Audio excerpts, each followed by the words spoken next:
issue that affects girls and women, and it seems to be growing by the day, and the modus continue to baffle the minds of security agencies charged with the responsibility of clamping down on it. In October alone, we've lost count of the number of rape cases happening in Ghana, and in recent weeks, cases of defilement are also filtering through the picture. This afternoon, government is taking a serious view of this situation. We're live at the Information Ministry, where the Gender Minister is due to address the media on the developments so far. But we can bring you some specific cases. First, let's go to Assin Manso, where an 18-year-old girl was lured into a room and brutally raped. Maxwell Agbagba has been on the beat.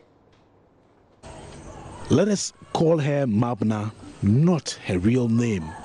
I've met Mabna on her grandmother's farm as she carefully scrutinizes the cocoa pods on the farm. I stand in front of her as she narrates to me her ordeal 2 weeks ago. A good gesture to run an errand for a family friend has now become her source of what she describes as stigma. Mabna now walks around with an injury from the noose tightened around her neck 3 weeks ago. She has lost hope and she thinks her goals can no longer be achieved. Friday was 2 weeks ago. I went to Assin Manso in the evening. I was at my sister's place where she sells eggs. Sir Ebenezer called me to buy something for him. Whilst collecting the money, he dragged me into the room, tore my dress, and had sex with me. I took my phone to call my mom to report what had happened. He took the phone and destroyed it. I told him to let me go home and report to my mother. He told me he will not allow me. He tied me with the rope and hanged me. He slapped me and I fell from the top. I hit my head on the ground and fell unconscious. I usually don't know what will happen next to me. I think he has ruined my life and I cannot realize my dreams.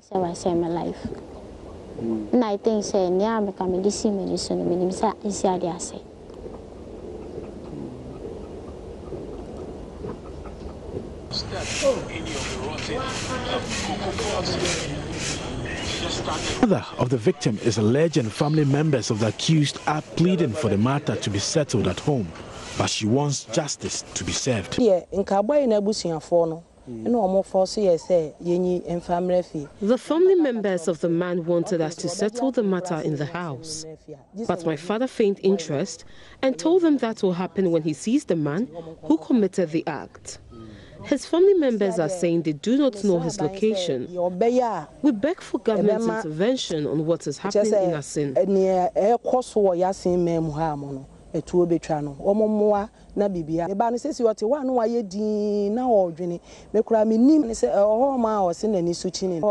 She usually complains of dizziness and is always distressed.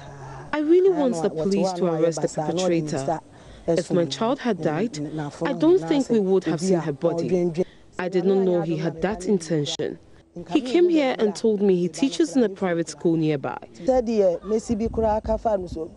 Me who ni se wo ye nipa bi a wo ye basa basa na menim se sa adwen ne kora e wo nitim se me ba kuma na o kire na de o compassion o se akora ne nimade nti wo ba ha kora be ka kire me se ono wo kire de o preparatory school nti minyi me ba no kora mfa ne nko preparatory school ho mo na me si da bi ma home. And he even encouraged me to change schools for one of my daughters, so I did not know he could do that to her. Government school na nti woni me ma ne ye free nti nya de a me dwen sa adwen ne kora ma ne se onya me ba na. But the wheels of justice are grinding slowly as police in the central region are yet to arrest the suspect who is currently on the run. Well, before this case, Maxwell had also broken the story of a 4-year-old who had been defiled in the same district. The perpetrator had been out of town despite the parents of the victim filing a police complaint. Chief of the town, who is said to have been installed by the father of the suspect, had allegedly declared the suspect was innocent, citing the gods of the village as his source of information. Well, that did not resonate with Ghanaians and rather sparked anger. Today, some action has been taken, however late it is. Let's go live now to the Information Ministry, where Gender Minister Tiko Afisa-Jaba is addressing the media on the issue of rape and defilement. Well, we'll bring you that in a while, but let's now look at some national statistics on rape and defilement. It's very, very alarming, and you will agree with all Ghanaians who are angry with this kind of menace in the society. Whilst we try to get that to you also, we'll also be speaking with a representative of the group Pepedem ministry, who have also been campaigning against rape and defilement. Let's now get some statistics on rape and defilement. And on defilement, we have 5,752 children who were defiled in Ghana between 2010 to 2014, with 342 of the cases perpetrated by family members of the victims. And 1,298 cases were reported in 2014, with only 8 of the victims being males. Now, 91 of those cases were perpetrated by the victim's own family, and members with 417 of the cases by people close to the victims, while 790 cases by other people not close to the victims. These are the figures. And in 2013, you'll be alarmed to know that a total number of 1,230 defilement cases were reported in that year alone, and 1,097 cases were recorded in 2012. So you would see a rise in 2013 compared to 2012, and 1,159 defilement cases were reported in 2011. So you can see, if you compare 2011, 2012, and 2013, you can see a decline in 2012, but it just went up again in 2013. And we're told that 968 cases were reported in 2010. According to a 2014 UNICEF study, an estimated 120 million girls under the age of 20, about 1 in 10 have been subjected to forced sexual intercourse or other forced sexual acts at some point of their lives. And then let's go to the WHO, the World Health Organization, also have some figures. They also estimate that at least 20% of the world's women, we're now speaking global, and they have been physically or sexually abused by men. A report by the Women's World Summit Foundation, a global civic organization, suggests that 95% of the total number of defiled children stand high chances of becoming abusers in the future. This calls for immediate action, because it's really bad, and this can really also affect the economy of the nation. And our sources from the Domestic Violence and Victim Support Unit of the Ghana Police Service. Those are some alarming figures on rape and defilement. We're still live on the Pulse, and we'll be getting some representatives. Okay, we'll be getting some representatives from the Pepedem ministry who are campaigning against rape and defilement in the studio to do more talking and advocacy for this thing to end. But let's go back to the Information Ministry, where the Gender Minister Tiko Afisa-Jaba is addressing the media on this issue.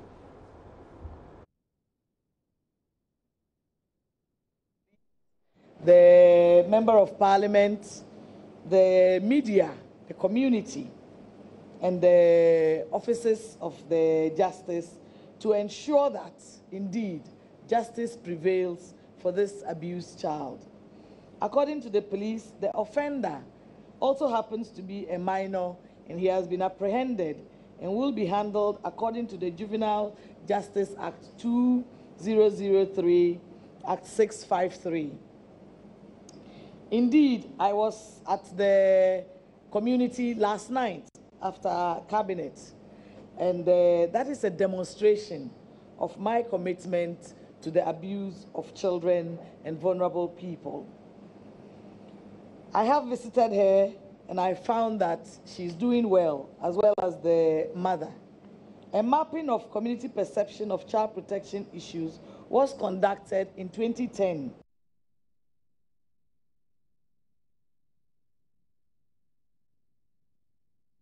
Right, we're having a bit of challenge to get you the full detail of what's happening at the Information Ministry. We'll try and get you back what's exactly the Gender Minister is saying to the media about this rape and defilement issue. We'll take a break on the pulse. When we come back, there is more to discuss.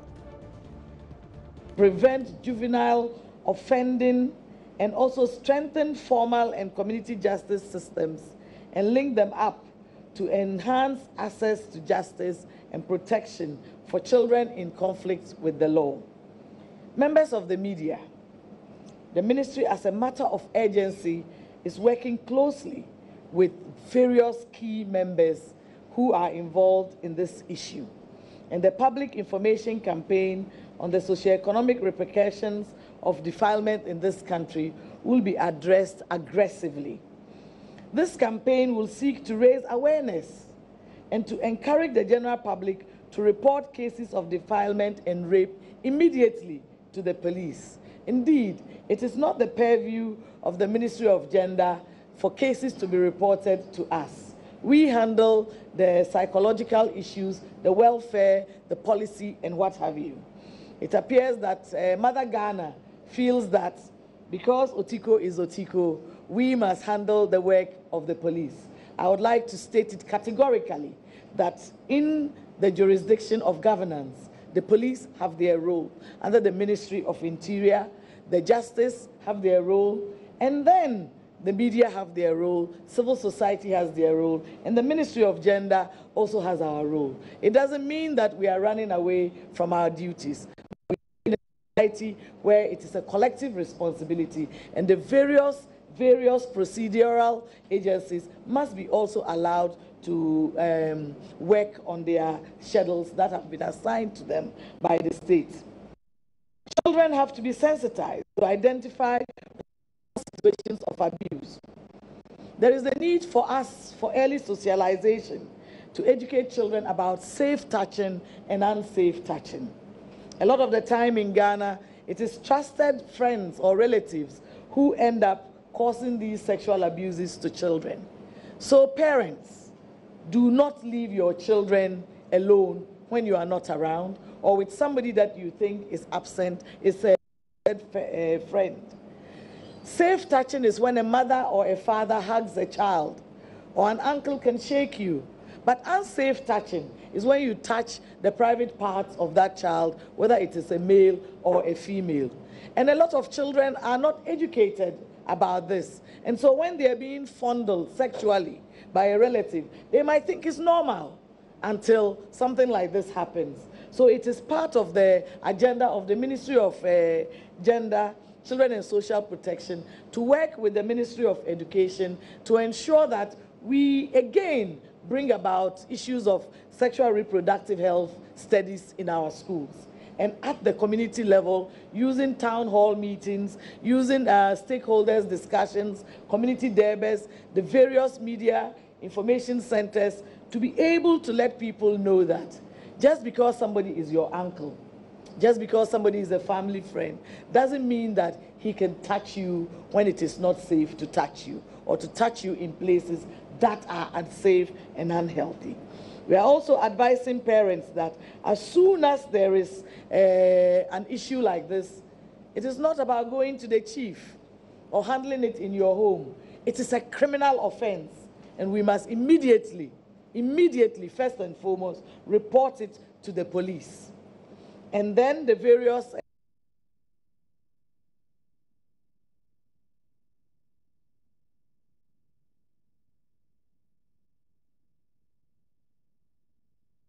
Well, so you had some excerpts of the press conference at the Information Ministry, and basically the Minister for Gender, Children and Social Protection has been condemning the menace of defilement and rape. Let's go back to the Information Ministry and get more.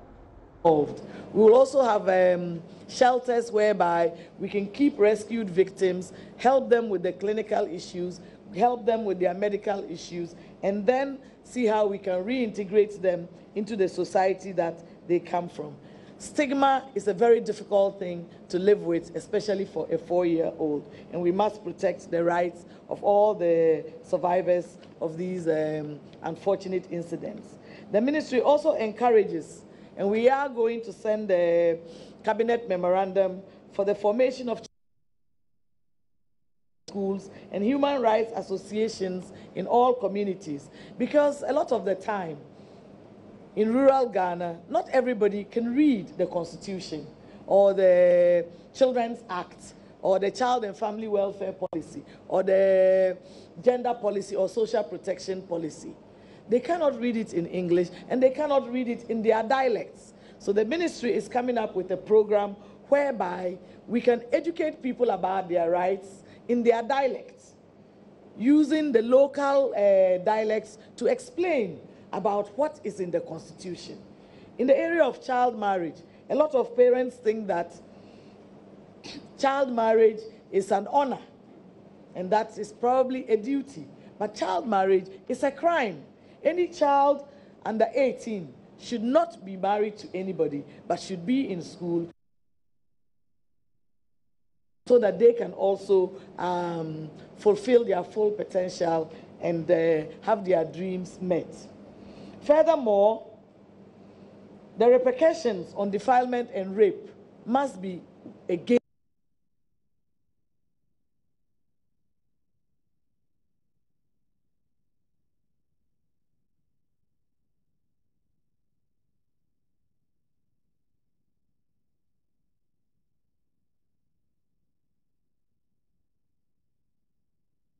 You heard Gender Minister Otiko Afisa-Jaba, and one important thing her ministry seeks to do is to put up a program that will educate people on the Constitution, and that will be done in their various dialects. And she's worried that there are a lot of people who cannot read, and of course that's the reason why people really don't know their rights as provided by the 1992 Constitution. And so one thing her ministry seeks to do, very important, is to educate people in their dialects on the Constitution. We'll still be getting more from the Information Ministry, where the Gender Minister is explaining what her ministry seeks to do on rape and defilement. Helpline of hope for people to be able to call in about any abuse and to have rapid response.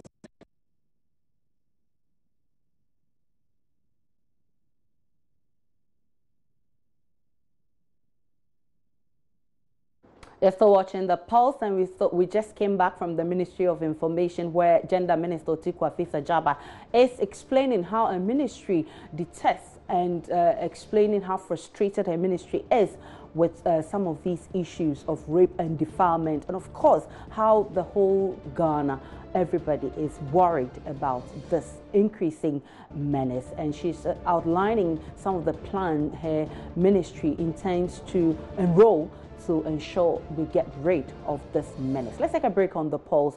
We'll be back with more.